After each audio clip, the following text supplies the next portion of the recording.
Welcome to another episode of China Update, where I provide you with the most up-to-date political, economic, and geostrategic analysis on the world's number 2 economy. My name is Tony. Let's jump in. Okay, happy Wednesday, everybody. Let's begin with the economy, and we'll start with the good news before we move on to the less promising news. Today, Wednesday, saw the publication of the Caixin China General Services Business Activity Index, the so-called Services PMI, which provides an independent snapshot of operating conditions in industries such as retail and tourism. According to the unofficial index, activity in China's services sector grew at the fastest pace in 10 months in May, as employment expanded for the first time in 4 months. The index increased 1.5 points from April to 54 last month. A reading above 50 indicates an expansion in activity, while a number below signals a contraction. The services sector accounted for 59% of China's GDP in the first quarter, according to government data. The official services PMI, released by the National Bureau of Statistics on Friday of last week, rose 0.2 points to 50.5 in May. The Caixin China General Composite PMI, which tracks both manufacturing and services, came in at 54.1 in May, up 1.3 points from the previous month. Wang Zhe, the senior economist at Caixin Insight Group, behind the index and the accompanying report, explains that the survey reflects a strong recovery in demand.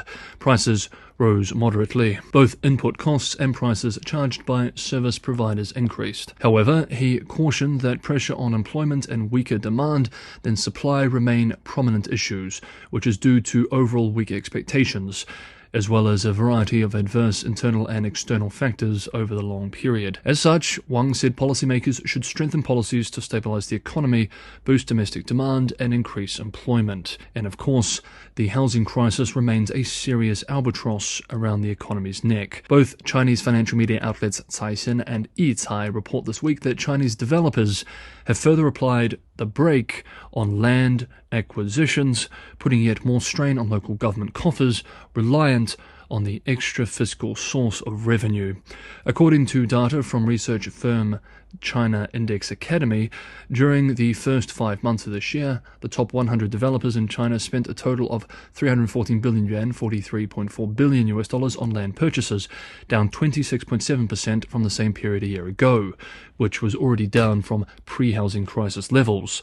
The slowdown accelerated from a 9.5% drop in the first 4 months, meaning the trend is acutely poor. Developers slashed land purchases in May, with spending totaling just 26 billion yuan, down from 63 billion yuan in April, and an incredible 94% plunge versus the same month a year ago. As we discussed last month, according to eHouse China Research and Development Institute, the inventory absorption period for new residential properties in China's top 100 cities was 26.5 months by the end of April, meaning it will take more than 2 years to clear the stock of new homes, well above the red line of 18 months.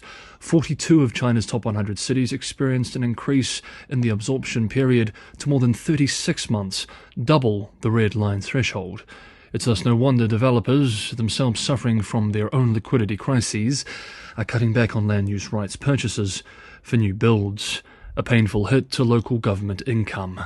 The silver lining of this collapse is that it may deal with the acute oversupply issue. New home starts in China fell 63% from their peak to 634 million square meters, 7.46 billion square feet in the 12 months through April. In a piece published today, UK-based Reuters writes that this plunge in China's new housing construction is fueling hopes that the battered property sector is finally coming to terms with chronic oversupply. Quote, "But a clean-up of bad assets is the missing policy piece that keeps Japan-like stagnation fears alive." End quote. Japan-like stagnation is a nightmare scenario for Chinese policymakers. On paper, China's economy is almost where the US and Spain were when their late 2000s property crises began to stabilize, with new Chinese housing construction now at less than half its 2021 peak. But unlike the former two, which saw renewed price growth after the floor was met, in Japan, prices never recovered. The 30 to 40% peak through trough plunge in the US and Spanish downturns started in 2006 through 2007 and lasted more than 5 years. In Japan, the correction took more than 18 years, pushing prices down by 47% in the end. Logan Wright, China finance expert at US-based Rodian Group, estimates the industry as a whole, which used to represent about a quarter of China's economic activity, will stabilize at 40 to 50% of its peak levels and never return as a driver of growth. Quote, "There hasn't been a clean-up. This is why China looks more like Japan and not like the US or Spain. I do not think China's housing prices will ever be higher on average. Tier 1 cities, maybe." End quote. Professor Michael Pettis of Peking University, commenting on this debate this week, observed that although the pace of adjustment in the Chinese property sector will continue for a while longer, much of the contraction in property construction and development may have already occurred, and we may even eventually see a partial recovery in top cities. Quote, "Although it is unlikely that we will ever see recovery in the sector in most of China's cities, there are too many empty buildings and too limited population growth." End quote. Pettis explains that home prices have officially fallen by about 11%, although this may be understated by pressure to hide price declines. The price of adjustment makes China, he argues, resemble Japan after 1990 far more than it resembles other recent property crises. Quote, "That's because China, like Japan before it, is slowing the adjustment process by getting banks or local governments to buy apartments and withdraw them from the market. This is probably because a faster adjustment would be politically or socially disruptive. The way I think about financial distress costs at the macroeconomic level, however, I'd worry that the kind of behavior that spreads the financial distress costs associated with the property crisis won't end until the losses are recognized and allocated. It is, after all, mainly uncertainty about the process by which these costs will be allocated that drives the adverse behavior of participants in the economy. As long as the losses continue to be buried in balance sheets, to be recognized and allocated in unexpected ways in the future, the behavior of businesses, households, banks, local governments, etc., will be driven, at least in part, by the need to protect themselves from the consequences. This is always the way in which large amounts of unrecognized losses affect macro growth prospects." End quote. Next up, we have one more quick economic update to cover, then China's latest victory in the global space race. If you're getting some value from today's episode, I have a big favor to ask. That is just to hit the like button and, if you can, subscribe and share. It's just a few clicks of the mouse, but it's the only way in which the channel can grow. Patreon and Buy Me a Coffee links are also in the description if you want to help keep the channel financially sustainable. I also want to take this opportunity to ask you, the audience, your thoughts on monetization and financial support. At the moment, I limit sponsored content to 1 to 2 times per month. This ensures that the majority of support comes from subscribers.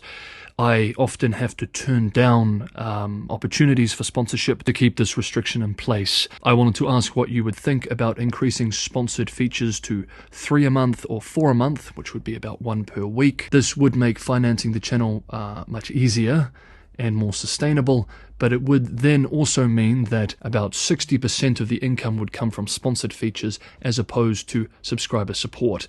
I want to keep the channel primarily subscriber supported, and for the time being I'm going to keep it that way, but I would be interested to know what you think on a potential shift like this. Let me know your thoughts in the comments below. Okay, let's continue with the economy. Finally, for the economy, in order to segregate them from financial risk, the State-Owned Assets Supervision and Administration Body announced yesterday that it will not allow central SOEs to set up or buy stakes in financial institutions. It added that the risk prevention and control work should be carried out properly and the level of informationization increased to achieve early identification, warning, exposure, and disposal of risks. Quote, "Those found to be causing major risks and losses due to rule violations or malpractices will be held accountable, and all such breaches shall be transferred to party discipline and supervision bodies to be dealt with." End quote. It seems that Beijing is concerned that SOEs are becoming far too exposed to potentially dangerous financial assets. Next up, we had a lot of bad news in the first half, so let's end on a positive note. The Chang'e 6 lander has successfully collected samples from the so-called dark side of the moon, where it placed a PRC flag, and is now preparing to begin its journey back to Earth. The successful sample and ascent operations are crucial steps in the complex 4-spacecraft mission to deliver unique and scientifically valuable lunar far side samples to Earth. According to outlet Space News, The ascent vehicle is expected to rendezvous and dock with the mission's service module in the next couple of days. Both spacecraft will be traveling at around 1.6 kilometers per second during the maneuvers. After docking, sample canisters will then be transferred to a re-entry module via an automated process. The ascent vehicle will then be discarded, while the service module awaits a calculated time to begin its return to Earth. This is expected around the 20th of June, with the re-entry module to land in Inner Mongolia around the 25th of June, Beijing time. Professor Martin Barstow of the University of Leicester, speaking to UK media, expressed, quote, "This is a very important achievement. Only the USA and Russia have recovered samples from the moon, landing and then taking off again. It demonstrates an impressive capability in China's space program. It's a technical feat to take off from the moon at all, but even more challenging when carried out on its far side." End quote. Beijing has signalled its intentions on the moon this week too. Zhou Changyi, chief designer of the Chang'e 6 payload subsystem, told state media this week, quote, "Because the lunar surface is rich in basalt, if we build a lunar base in the future, we will most likely have to make basalt into fibers and make building materials." End quote. Thus, the new space race in the 21st century between the US, Russia and China goes on. That is today's episode of China Update. Thank you so much, everybody, for watching. Have a great Wednesday, and I will see you all tomorrow.